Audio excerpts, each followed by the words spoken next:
साड़ी हमें मिल रही है वो हम यूज ही कर दें, क्योंकि बहुत चीजें ऐसी होती है लोग पूछ के नहीं देते हैं। दोस्तों एक चीज याद रखिएगा ना कि जैसे आपको क्या पसंद है क्या नहीं पसंद है ये सोच के लोग किसी को गिफ्ट नहीं करते हैं। ये खासकर हम लोग जब न्योता देते हैं ना तो इसमें ये चीज हमारा चलता ही चलता है। हाँ एक चीज और है कि हमारे साइड में अगर हम लोग साड़ी कपड़ा देते हैं तो साथ में सिंदूर और ये बिंदी का पत्ता ये तो जरूर ही डालते हैं। ये शादी ब्याह में अचानक इतना खर्च हो जाता है ना, जिसका मतलब अगर हम एक बजट लेके ना चले या हम प्लानिंग पहले से ना करें तो बहुत ऐसी चीजें में हमारे पैसे खर्च हो जाते हैं जो हमें पता ही नहीं चलता है।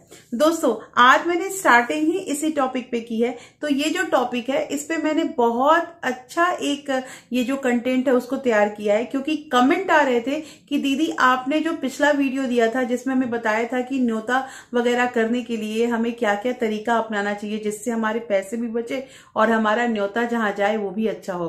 न्योता आई थिंक आप लोग समझ रहे हो ये कौन सा वर्ड है। तो दोस्तों आज की वीडियो जो है इसमें हम लोग इसी के बारे में चर्चा करेंगे।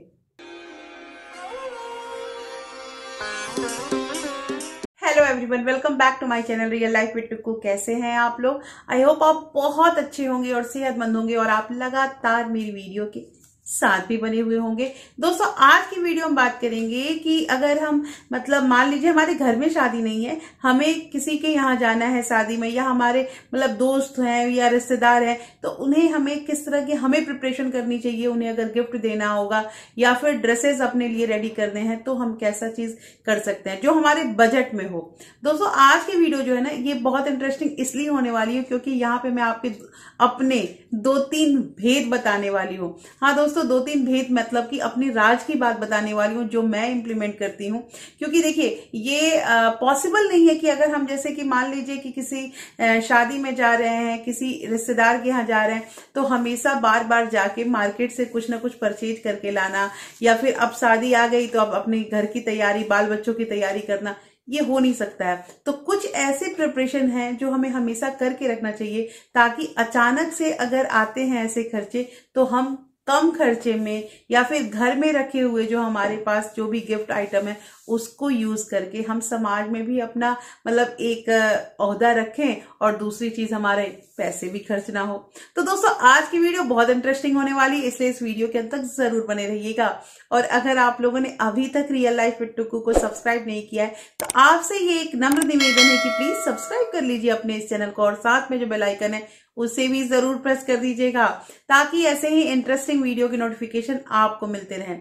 दोस्तों वीडियो पसंद आए तो एक लाइक जरूर कर दीजिएगा। तो चलिए स्टार्ट करते हैं वीडियो को। तो हाँ सबसे पहली बात ये आती है कि हमें ये डिसाइड करना होगा ना कि अगर हम किसी को गिफ्ट देना चाह रहे हैं तो उसका हमारे साथ क्या रिलेशन है।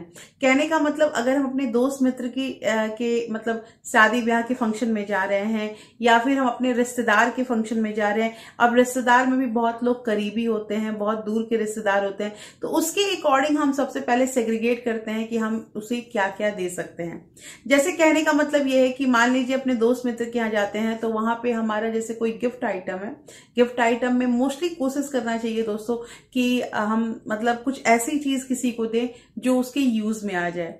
तो ये चीज अगर सोच के हम करेंगे ना तो एक चीज का हमारा जो बजट है उसके अकॉर्डिंग होगा और अगले को अगर हम कुछ दे रहे हैं तो उसे भी अच्छा लगेगा। तो जैसे मान लीजिए कि हमारे मतलब स्टाफ वगैरह में किसी की शादी होती है तो हम लोग क्या करते हैं, प्लानिंग करते हैं कि पूरा जो हमारा स्टाफ है वो ग्रुप एक कलेक्शन करता है और कलेक्शन करके कुछ ऐसी चीजें जैसे क्रॉकरी की या फिर किचन का कुछ ऐसा आइटम दे देते हैं जो उसके लिए यूजफुल होता है। ये हम लोग को सही रहता है, इससे हमारा भी एक बजट फिक्स रहता है और जिसको हमने कुछ दिया है उसे भी अच्छा लगता है कि मेरे स्कूल से या मेरे ऑफिस से ये सामान आया। तो ये चीज तो हम लोग सिंपल करते हैं। लेकिन अब बात करते हैं कि ये तो ग्रुपिंग की बात हो गई, लेकिन अब पर्सनली बात करते हैं कि अगर हम किसी के यहाँ जाते हैं तो हम उसमें क्या करेंगे। तो सबसे पहली चीज ना कि जो साड़ी कपड़ा होता है, जैसे कि मान लीजिए पैंट शर्ट का कपड़ा होता है या फिर साड़ी होती है, खासकर हम लोग जब न्योता देते हैं ना तो इसमें ये चीज हमारा चलता ही चलता है। हाँ एक चीज और है कि हमारे साइड में अगर हम लोग साड़ी कपड़ा देते हैं तो साथ में सिंदूर और ये बिंदी का पत्ता ये तो जरूर ही डालते हैं। ये सुहाग की निशानी होती है तो ये हमें देना ही होता है। तो कहना यहाँ पे ये है कि जैसे मान लीजिए बहुत सारी साड़ी जो होती है या फिर जो कपड़े होते हैं वो हमें कहीं ना कहीं से मिले होते हैं, तो कहीं ना कहीं से मिले होते हैं, वो भी हमारे भी न्योता में आए रहते हैं, या हम किसी के यहाँ जाते हैं शादी में तो वो भी मतलब रिटर्निंग में विदाई के रूप में हमें कुछ देता है। तो जरूरी नहीं है कि हर कपड़ा या हर जो मतलब साड़ी हमें मिल रही है वो हम यूज ही कर दें, क्योंकि बहुत चीजें ऐसी होती हैं लोग पूछ के नहीं देते हैं। दोस्तों एक चीज याद रखिएगा ना कि जैसे आपको क्या पसंद है क्या नहीं पसंद है, ये सोच के लोग किसी को गिफ्ट नहीं करते हैं। ये बहुत मतलब अच्छे मैं बोलूंगी कि ऐसे मतलब सोच के लोग होते हैं कि उसको क्या यूज होगा तो उस तरह का सोच करके थिंक करके देते हैं। लेकिन मोस्टली अभी तक मुझे लगता है कि हमारे जान पहचान में इतने लोग नहीं डेवलप हुए हैं कि हर चीज आपको सोच समझ के ही देंगे। और ये जो आपको पसंद आ रहा है या जो चीज आप पहनते हो, ये मुझे जहां तक लगता है कि अपने जो करीब जैसे कि अपनी माँ या फिर सास, इन लोगों से हम एक बार एक्सपेक्ट कर भी सकते हैं कि वो हमें वही चीज देंगे जो हम लोग यूज करते हैं, लेकिन हर कोई हर रिश्तेदार नहीं देता है। तो वैसी जो चीजें होती है ना उसको मतलब नेग्लेक्ट नहीं करनी चाहिए। मेरा यही कहना है कि आप उस चीज को अपने साथ रखिए और जब आपको किसी को देना होगा तो आप रिटर्निंग में उस चीज को यूज कर सकते हैं। ये हेर फेर चलता रहता है और ये बहुत बड़ी मतलब चीज नहीं बता रही हूँ मैं तो करती ही हूँ, बहुत सारे घर में भी लोग करते हैं, बहुत सारी लेडीज जो है इस काम को करती ही हैं। तो आप ये न्योता में दे सकते हैं। दूसरी चीज की यहाँ पे लिफाफा का भी सिस्टम होता है। अब वो डिपेंड करता है कि आपका उसके घर से कैसा चल रहा है, तो आप उसी के अकॉर्डिंग अपना लिफाफा रेडी कर सकते हैं।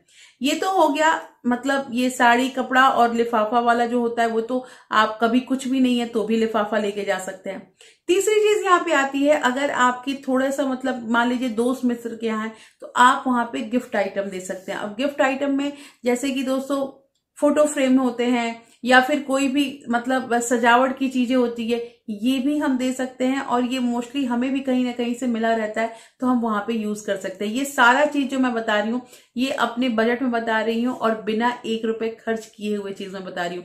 इसलिए कभी कोई चीज मिलता है ना तो उस चीज को मतलब मुझे पसंद नहीं है या किसी को दे देना, ये सब चीज जो होता है ना, ये करने से पहले थोड़ा सा विचार कीजिए और अपना मतलब मान लीजिए कि बेड बॉक्स है ना, उसका एक पार्ट जो होता है ना वो इसी के लिए रेडी कर लीजिए।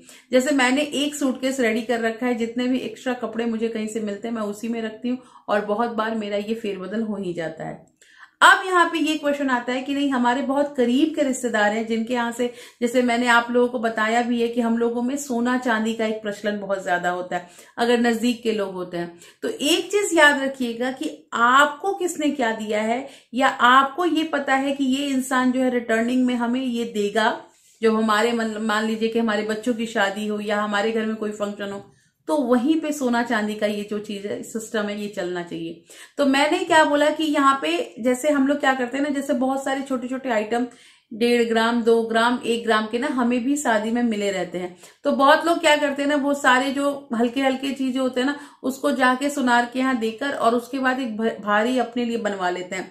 ऐसा लोग करते हैं, करना यहाँ पे ये चीज नहीं है। क्योंकि मैंने क्या किया था कि जितने छोटे छोटे आइटम है उसको भी मैंने रखा था और मुझे पता था कि अभी नहीं लेकिन मेरी शादी के 10-11 साल के बाद जब इधर शादी का नंबर आने लगेगा 1 by 1 तो ये सारी चीज हमारे काम में आ जाएंगे।